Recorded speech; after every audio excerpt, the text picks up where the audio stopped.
नमस्कार विद्यार्थी मित्रांनो, आपल्या सगळ्यांचे स्वागत आहे. आज आपण पाहणार आहोत लोकसत्ता संपादकीय 13 जून 2020. त्यापूर्वी जर तुम्ही आमच्या YouTube चॅनलवर नवीन असाल तर टार्गेट गव्हर्नमेंट जॉब या आपल्या YouTube चॅनलला सबस्क्राईब करायला विसरू नका. विद्यार्थी मित्रांनो, या व्हिडिओ लेक्चरमध्ये आज आपण दोन महत्त्वपूर्ण लेखावरती चर्चा करणार आहोत. पहिला म्हणजे म्हणती हे वेडे पीर आणि दुसरा म्हणजे ब्लॅक लाईव्हज मॅटर आणि पेटते पाणी या संदर्भात. तर चला मग पहिला आणि महत्त्वपूर्ण लेख पाहूया. म्हणती हे वेडेपीर यामध्ये रंगभेद वर्णभेदाचे मुद्दे उठले आहेत की आम्ही गोऱ्या संस्कृतीची बोट दाखवून मोकळे व्हायचे, आता ते जमणार नाही. एकंदरीत हा लेख जो आहे, आपण ऐकले असेल की अमेरिकेमध्ये वर्णभेदावरून सध्या खूप मोठे आंदोलन चालू आहे, त्या संदर्भातील हा लेख आहे. तर डॉरेन सॅमी आणि मायकल हेल्मी यांना भारतात जे दिसले ते आपल्या दिसत नसेलच असे नव्हे, पण अमेरिकेचे प्रश्न जणू वेगळेच असे. तेथील भारतीय सुद्धा मानतात का, असे प्रश्न पडले आहेत आणि पडायला सुद्धा पाहिजेत. तर रंगावरून वंशावरून सहजपणे बोलणे असे काही राहिलेले नाही. जगभर याची जाणीव वाढत असल्यामुळे भारत हा जातीव्यवस्था असलेला देश याकडेही जगाचे लक्ष जाऊ लागले आहे. एकंदरीत आजच नाही तर भारत म्हणजे जवळपास वर्णभेद आणि जातभेद ही खूप जुन्या काळापासून चालत आलेली प्रथा आहे. एकंदरीत ती खूप वाईट प्रथा किंवा वाईट विचार आहे, पण तो कधी संपुष्टात येईल अद्यापपर्यंत माहीत नाही. जॉर्ज फ्लॉइड मेला तिकडे अमेरिकेत, कारण तो काळा होता. गोऱ्या पोलिसांनी गुडघ्याखाली त्याची गर्दन चेपली आणि तो घुसमटून मेला. आता तिथेच लोक म्हणत आहेत की वाईटच सगळे गोरे अमेरिकन पोलीस. एकंदरीत व्यवस्थाच तिथली तशी, तर वंशद्वेषी वर्णद्वेषी, त्यात पुन्हा डोनाल्ड ट्रम्प सारखा अध्यक्ष म्हणजे गोऱ्यांच्या वर्चस्ववादी दर्याला उधाणच. एकंदरीत गोरे आणि काळा हा वाद आजची गोष्ट नाही. यापूर्वी आपले महात्मा गांधी जे होते त्यांना सुद्धा दक्षिण आफ्रिकेला हा जो कृष्णवर्णीय म्हणजे काळा वर्णभेदाचा जो आहे, तर याबद्दल त्यांना सुद्धा म्हणजे भोगावे लागलेले आहे. त्यामुळे हे काही नवीन नाही. तर डोनाल्ड ट्रम्प यांच्यासारखे पुन्हा जर अध्यक्ष झाले तर गोऱ्याचे वर्चस्ववादी दर्या म्हणजे उदयालाच येईलच. जॉर्ज फ्लॉइड यांच्या समर्थनार्थ अमेरिकेत सर्वत्र निदर्शनाचा महापूर सुद्धा आलेला आहे. त्याचे लोण तिकडे युरोपातही पसरलेले आहे.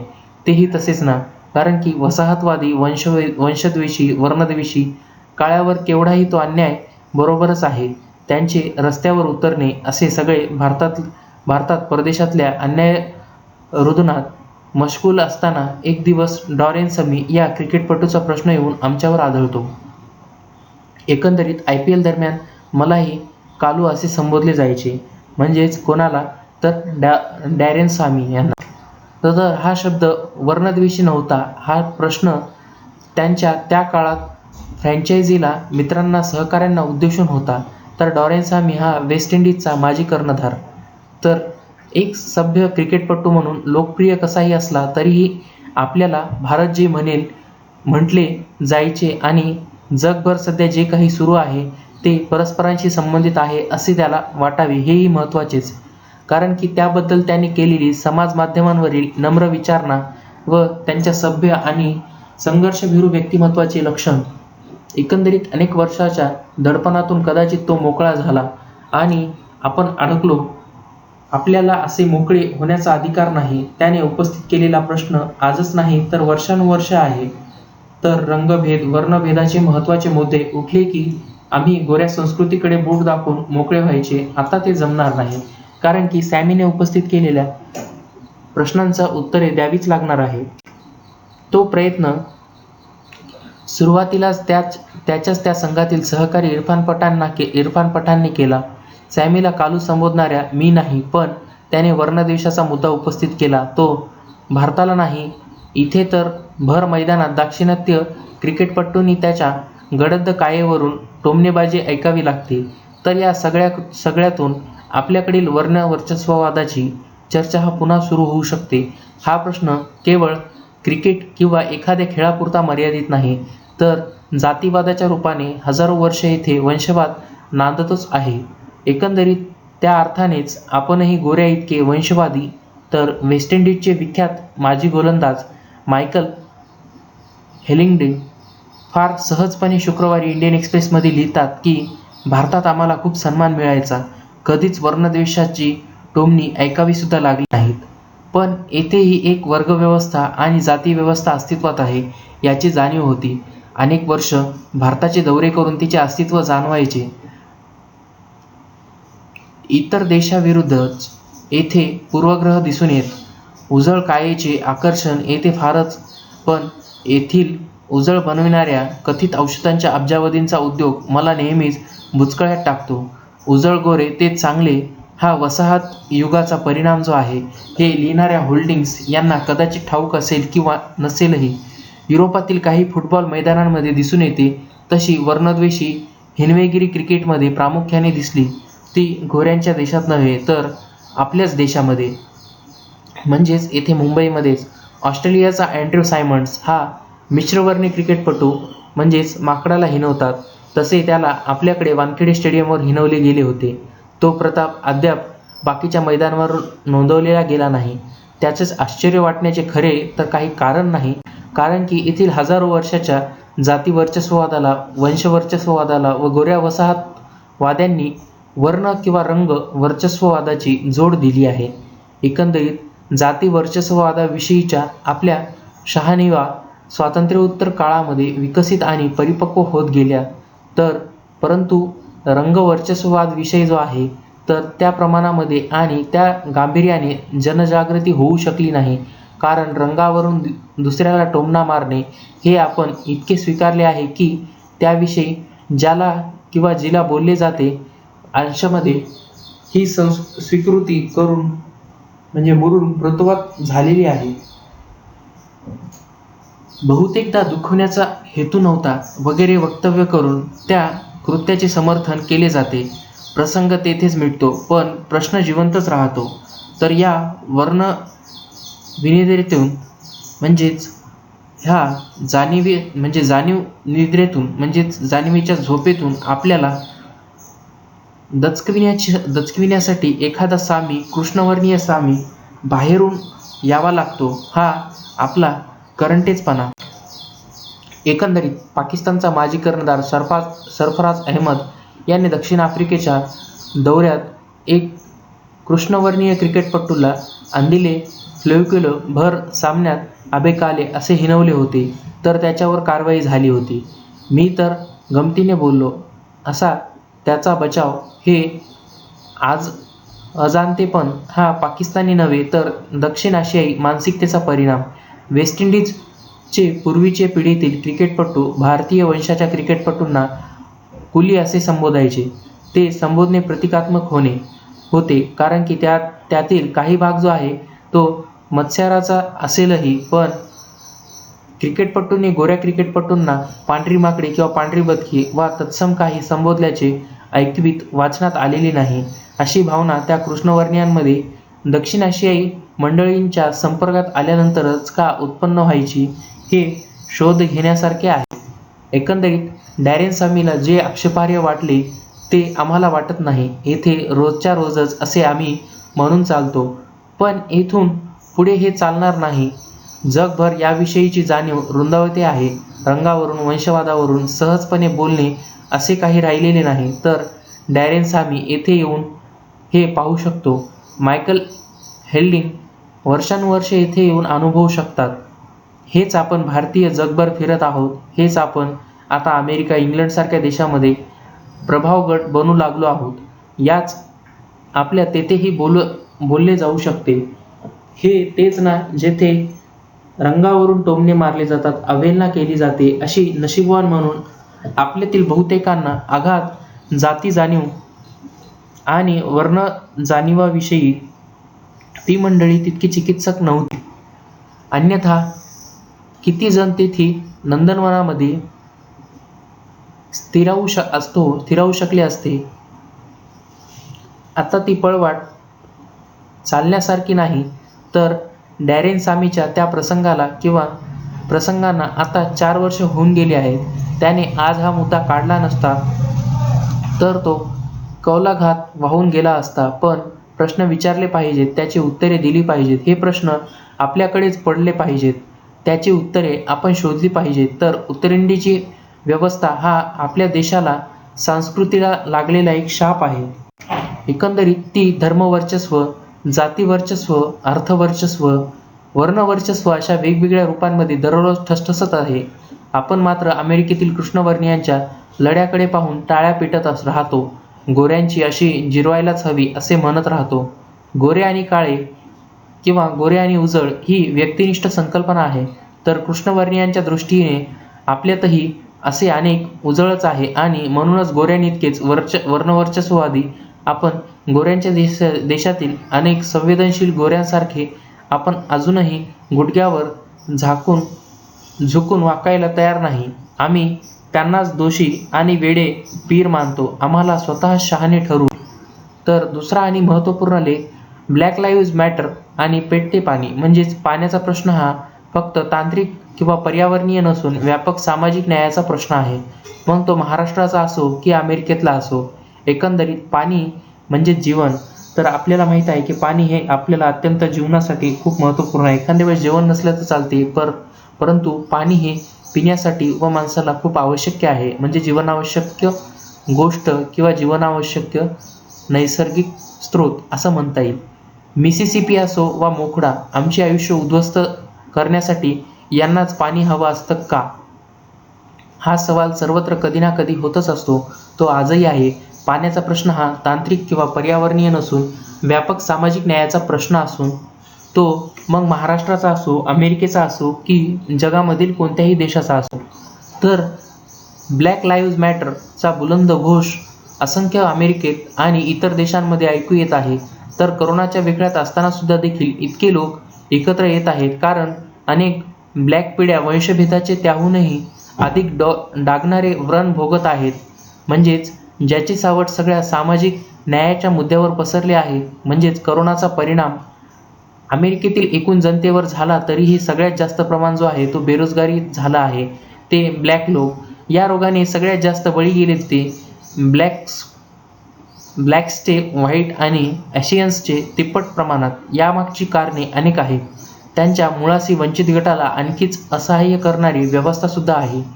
पण भेदाची सावली सगळ्यात गडद होते तर नैसर्गिक संसाधनाच्या उपलब्धीमध्ये, आणि हे फक्त अमेरिकेत नाही तर जगभर तितकेच खरे आहे. एकंदरीत यातला सगळ्यात ज्वलंत घटक आहे तो म्हणजे पाणी. जगभरात जिथे जिथे वंचित आणि संपन्न अशी दारे आहेत तिथे पाण्याचा शस्त्र म्हणून वापर झाला आहे. मग तो नेटिव्ह अमेरिकन असोत की ऑस्ट्रेलियन असोत किंवा ॲबेरिजियन असो, सिरिया इराकमधील दुष्काळी भाग असोत किंवा भारतातील दलित वस्त्या किंवा आदिवासी. पाण्याचा प्रश्न हा फक्त तांत्रिक किंवा पर्यावरणीय नसून तो व्यापक सामाजिक न्यायाचा प्रश्न आहे आणि त्याच्याकडे या दृष्टीने बघणे गरजेचे आहे. याचे पडसाद जे आहेत ते जसे शास्त्रीय अभ्यासात सापडतात त्याहूनही प्रखरपणे लोककलांमध्ये सापडतात. तर 1927 मध्ये पॉल रॉबसेन या ब्लॅक कार्यकर्त्याने गायलेले ओल्ड मॅन रिव्हर असे गाणे आज अजरामर आहे.